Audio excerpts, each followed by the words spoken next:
My name is Tunde. I have seen things children should never see. I have heard cries that never ended. And I have lost what I cannot get back.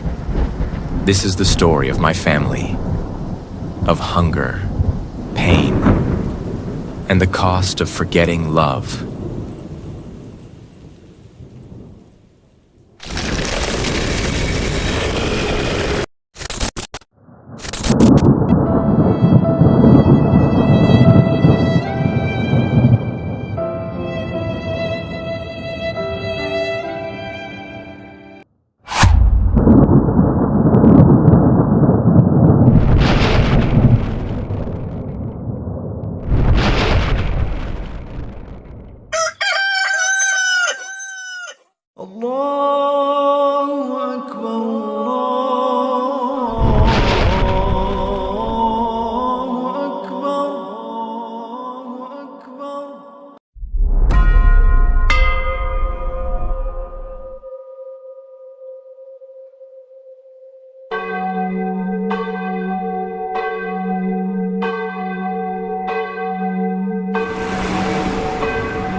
Under the baobab tree we whispered truth.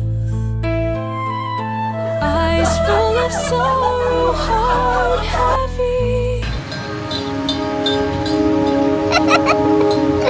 In many homes, what should be a place of peace becomes a place of fear. Husbands beat their wives, parents hit their children, and love gets lost in the noise of anger. Under the baobab tree we whispered truth. Eyes full of sorrow, heavy with youth. The moon Flashback of dear father, whispers from above. Bayo, In the land of stories, a loving husband and father. What he always say and tell to us, his 5 children. ashes danced on the river's gentle flow.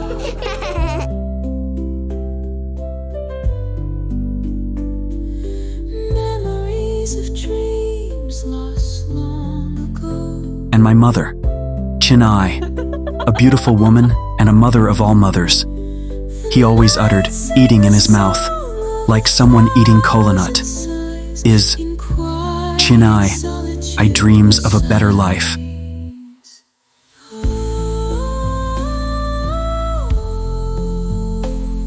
We mourn under the sky so wide, bound by tales where the shadows. Babe, I dream of a better life. We have a brighter future ahead together. We were always happy as a kid in this beautiful home of ours. We don't have anything to think about than to just play, eat, sleep, and enjoy our life. We were not rich. At the same time, we were not poor. We were of the middle class, if you know what I mean.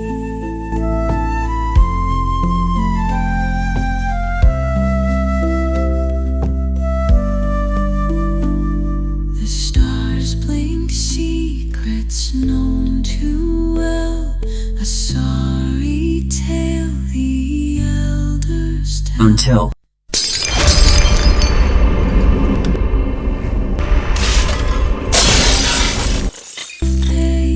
We all abide with every breeze.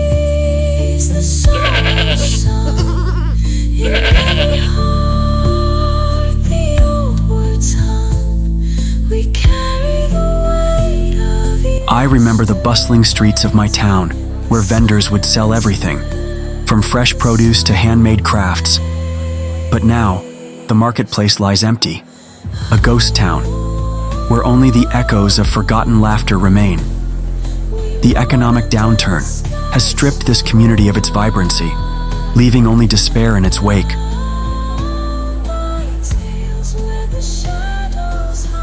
I've seen the hopelessness in the eyes of these young men and women, their dreams of a brighter future, slowly fading away. They gather in the town square, sharing stories of rejection and disappointment, their potential wasted due to circumstances beyond their control. I've witnessed the desperations of those waiting in line for hours, only to be told that the ATM has run out of cash. The frustration, the anger, the sense of helplessness, it's a scene that's all too familiar in a country grappling with economic instability like ours. I've seen the resilience of families like this one, who despite the economic hardships, still manage to find joy in the simple things. But it's a fragile existence, one that's constantly threatened by the unpredictability of economic forces beyond their control. I remember the hum of activity that once filled this factory, the sound of machinery whirring, and the chatter of workers on their breaks. But now, it stands as a haunting reminder of industrial decline, a testament to the devastating impact of economic crisis on communities.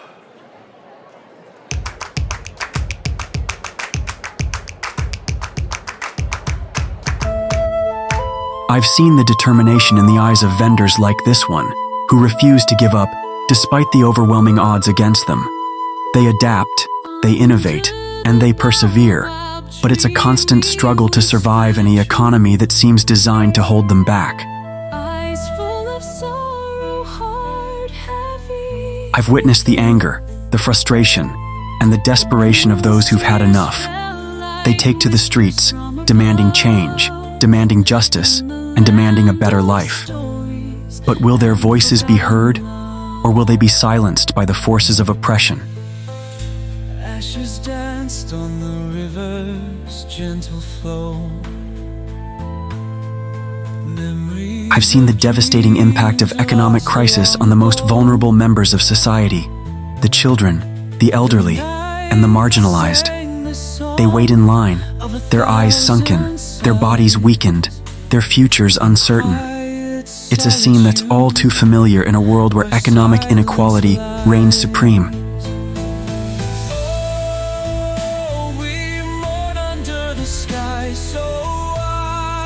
Daddy becomes irritable and starts lashing out violently.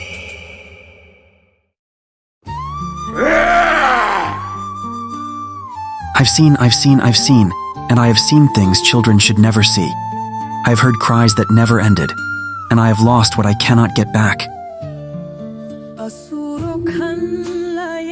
The horrible transformation of my family is a nightmare. The economy crashes. My father loses his job. The family struggles to eat. Mum carries the weight of a crumbling household on her shoulders, her silent struggle etched into every movement. We the children watch, too young to understand, but old enough to feel the cracks forming in our once stable world.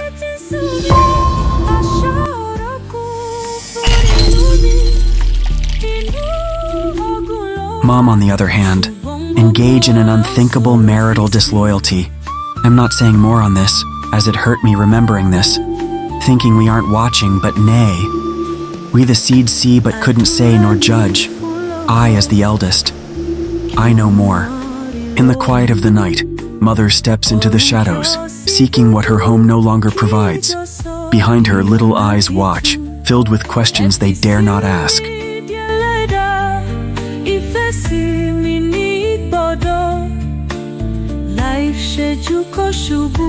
The cost of survival weighs heavily on mother. Each choice pulls her further from the family she tries to save. Her sacrifice is misunderstood by the ones who need her most.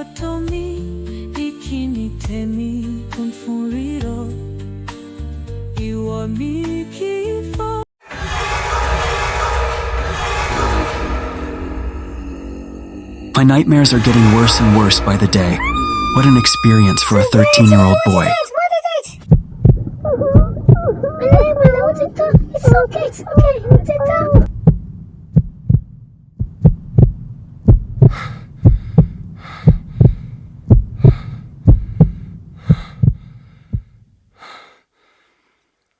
And when Dad finally caught her red-handed, it wasn't funny. This act of Mum, turning whore to get us fed and keep the family stable sometimes, almost got my father mad, as if what she was doing is justifiable. No, I don't think poverty can justify immorality. But still, my father is a man. Yes, a real man. Now prove me wrong. Babe, what is wrong? Dear God, I come to you with a heavy heart. This once beautiful life has become a nightmare. The economy's crash has turned me into someone I barely recognize. A monster bound by financial despair. I wonder what I did to deserve this suffering. My sweet wife, I can see the pain in your eyes, and our children are caught in this chaos too. Please help us find a way back to love and peace. I'm doomed. Love, you need to take it easy. I've got nowhere to go. I'll wait for you to come back. I will wait for you. I will.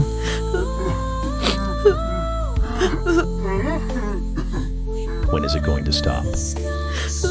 Am lost, truly am lost, don't know what or how any longer. I'm sorry, babe. I'm sorry.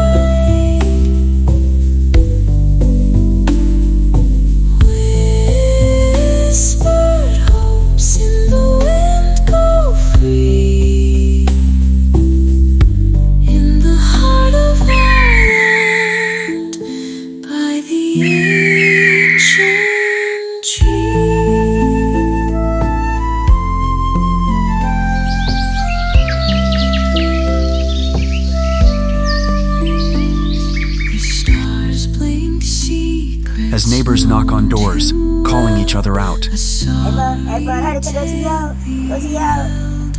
The streets come alive with people preparing for the promised free food and money, their faces filled with anticipation. News spreads about an honorable man offering free food and N5,000 to 10,000 people. The central square of the town glows with early morning light as people stream out of their homes. Shouts and knocks echo through the air as families, young and old, gather to seize the day's promise of food and money.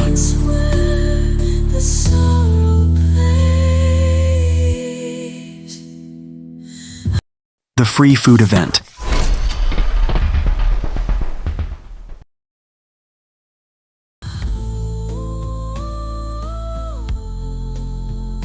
News spreads about an honorable man offering free food and N5,000 to 10,000 people. Father and mother argue about who should go. They decide to send us, the children, thinking the crowd would pity us, as minors that we are.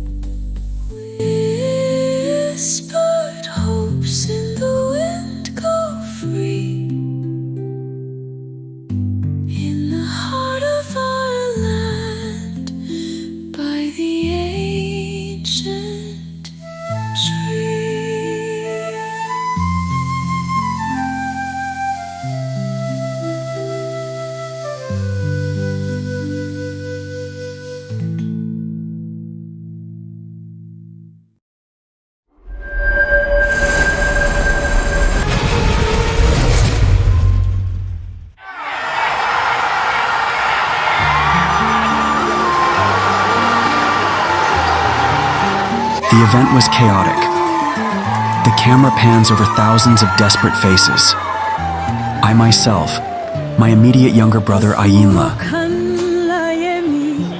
Ayo, who was the third born and the only girl of among us five. Lastly, our twin little kids.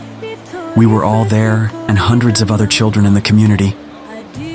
We were clutching hands, and on this very unfortunate and doomsday, just like the other kids, I and my siblings couldn't help the pushings and strugglings. We got swept into the crowd. Stampede broke out.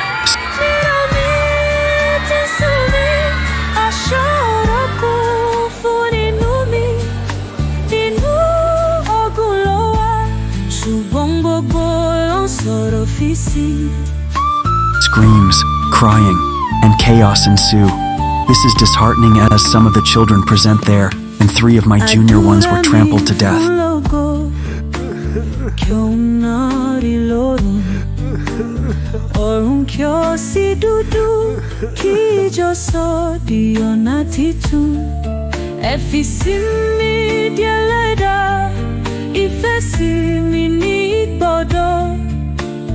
Life ṣẹ́jú kó ṣubú ṣùgbọ́n gbogbo wa nílàlàyé.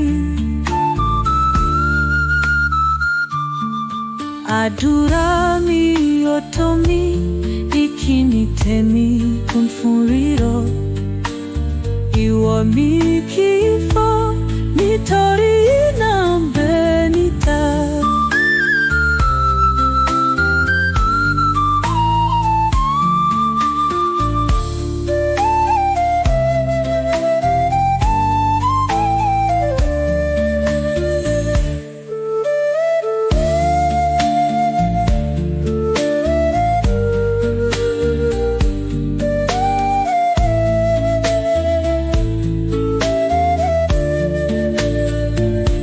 Àdúrà mi ò tó mi, ìkíni tèmi kún fún rírọ̀.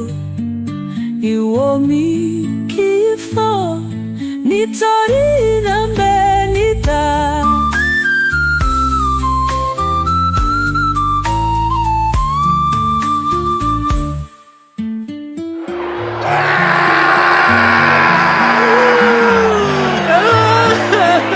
My parents arrived not a little bit but far too late, and arrived to find the lifeless bodies of their 3 children. Their cries pierce the air, but crying can't wake my beloved only sister and the twins. What a nightmare. Can't say no more, except that.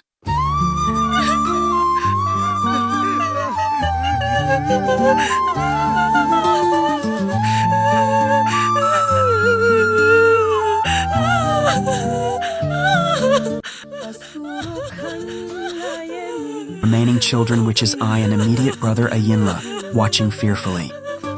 Ara mi gbàbọ̀dé jẹ́ nítorí ìfẹ́ tí kò rí dandan. Adìẹ kanú ilé, ó ń wá ilé yí padà. Ọmọ aráyé sọ ìpè ikú ló kàn síwájú rẹ̀. Ẹ̀jìnà mi ti sùn mí, aṣọ ọ̀rọ̀ kún fún inú mi. Inú ogun ló wà, ṣùgbọ́n gbogbo ló ń sọ̀rọ̀ fi sí. Pain taught us what love forgot. My father stopped raising his hand shouting, and my mother stopped leaving at night, but it cost us more than we could ever pay. They both now attends a community meeting on domestic violence, organized after the tragedy. We begin to heal, slowly but surely.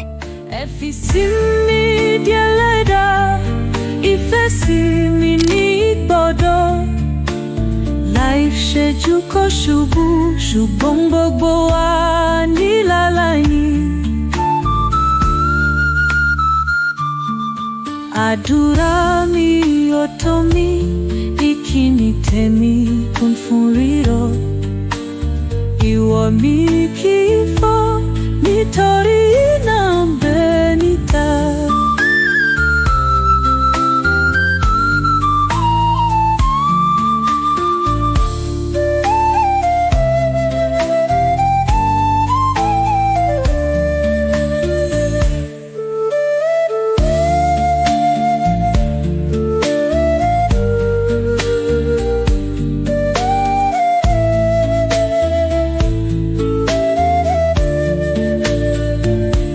Àdúrà mi ò tó mi, ìkíni tèmi kún fún rírọ̀. Ìwọ mi kì í fọ́ nítorí iná ń bẹ níta.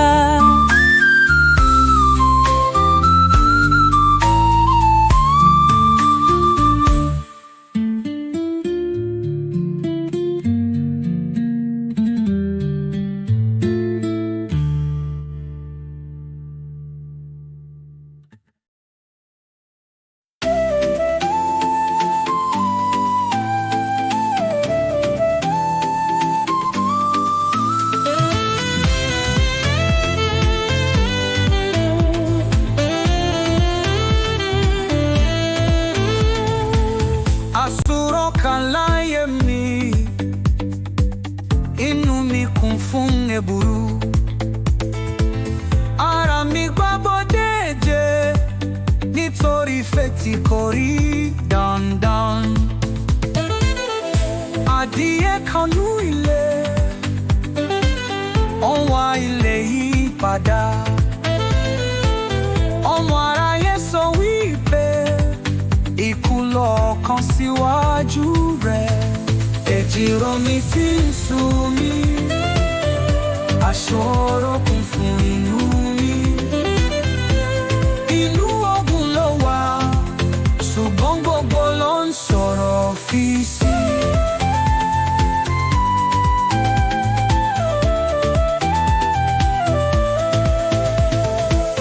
Àdúrà mi fún lógo, kí òun náà rí lórun. Ọ̀run kí ó sì dúdú, kíjọ́ sọ di ọ̀nà títun.